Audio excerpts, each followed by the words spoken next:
You see it every day, right? A new headline about AI that's either promising a total revolution or predicting our absolute doom.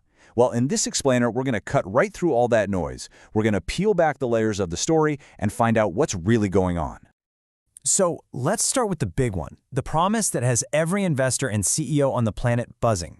It's this idea that AI is basically a magic money machine, right? That it's set to unlock just unbelievable wealth and completely transform every single industry. And then, of course, there's the fear. This is the one you see everywhere. Mass layoffs, entire careers just gone, obsolete overnight. It's the story that millions of us are just a few algorithms away from being out of a job. And then you get the really wild stuff, the most extreme headline of them all, the existential threat. You know, the classic sci-fi scenario where our own creation gets smarter than us and decides, hey, it doesn't really need us around anymore. So you've got these huge, completely conflicting stories bombarding you all the time. You have to ask, where does the hype stop and the reality actually begin? Well, that's the exact question we're going to tackle right now. To really get the scale of the hype, all you have to do is follow the money. And I mean, we are talking about more than $2 trillion that have been poured into the AI sector. That is an almost insane amount of cash betting on a revolution. But is that bet actually paying off? Well, this is where we run into what people are calling the great AI disconnect. Because despite all that investment, a recent survey from McKinsey found that only 11% of companies are seeing any kind of significant impact on their earnings from generative AI. So the money is absolutely pouring in, but the profits, they're just not there yet. Okay, so let's peel back our first layer, shall we?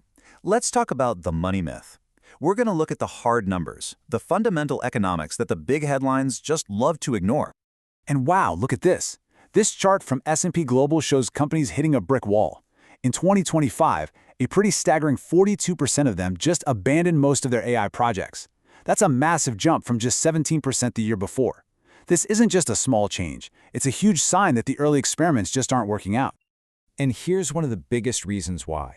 The economics are fundamentally different. You see, a traditional software company, think software as a service, they have incredible profit margins. We're talking 70 to 90%. But AI native businesses, they're looking at maybe 30 to 60%, and that's on a good day. Why? Because every single time someone uses the AI, it costs real money and computing power. The costs just never stop. Let's just take the most famous AI product out there as an example, ChatGPT. It has hundreds of millions of users, which sounds amazing, but only 1.5% of them are actually paying for it. That means the other 98.5% are racking up massive computing costs for the company without bringing in a single dime. As a business model, that is just fundamentally broken. So the takeaway here is pretty simple, right?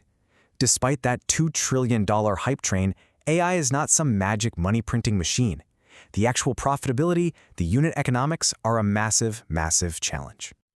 Okay, that brings us to our second layer, the jobs myth. This is all about the panic that AI is coming for all of our jobs, like right now. Let's try and separate the panic from the actual pattern. You've seen the headlines, I'm sure.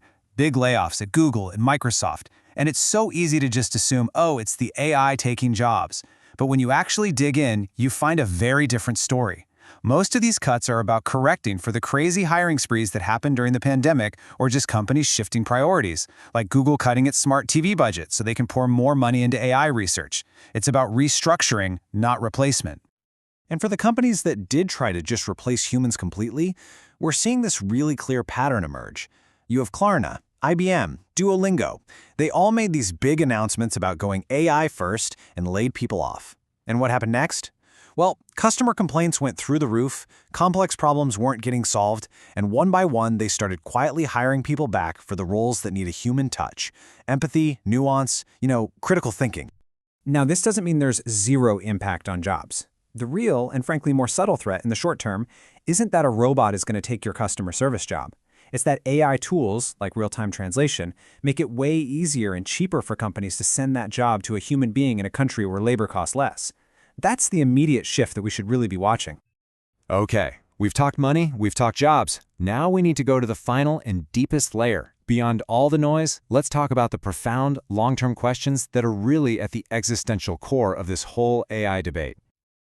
To really get what's at stake here, you have to understand this one critical distinction. An AI tool is like a coffee machine. It just follows your orders. It makes you more powerful. But an AI agent is something completely different. It can learn on its own, it can make its own decisions, and it can come up with ideas you never ever programmed into it. As the historian Yuval Noah Harari says, this is not just another tool. This is the first time we've created an agent that can actually compete with us. And this gets us to the huge alignment problem. How do we make sure these agents actually share our values? Harari's analogy here is just perfect. Think about it. You can tell a child, don't lie. But if they see you lie all the time, they're going to learn to lie.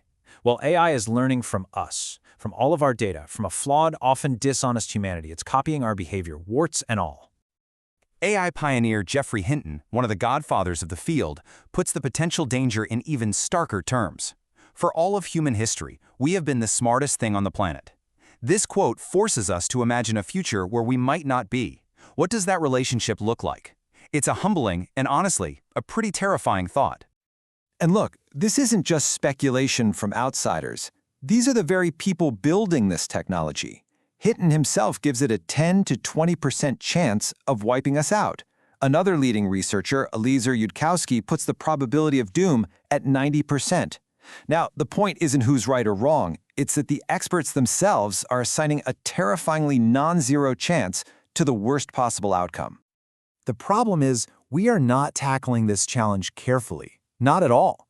Instead, we're stuck in a global arms race. Companies and entire countries are terrified that if they slow down to focus on safety, their competitors are just going to blow past them.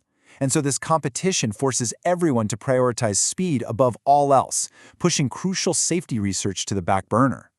So what does this mean for our future? When Geoffrey Hinton was asked for career advice in this potential new world, his answer was incredibly simple and direct. Train to be a plumber. His argument is that in a world with superintelligence, tangible, physical skills might actually be more resilient than the kind of intellectual work an AI can do in a split second. But that is not the only way to look at this. You have another perspective, a much more optimistic path forward from someone like astrophysicist Neil deGrasse Tyson. He argues that our uniquely human gift is to create something truly new, something that doesn't already exist on the internet for an AI to scrape and learn from. That's our ultimate advantage. The challenge for us is to just keep innovating. And that, really, brings us to the final question.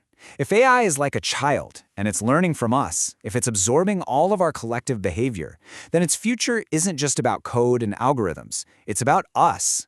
The kind of world it eventually builds will be a direct reflection of the world that we show it. So the responsibility, ultimately, comes right back to us.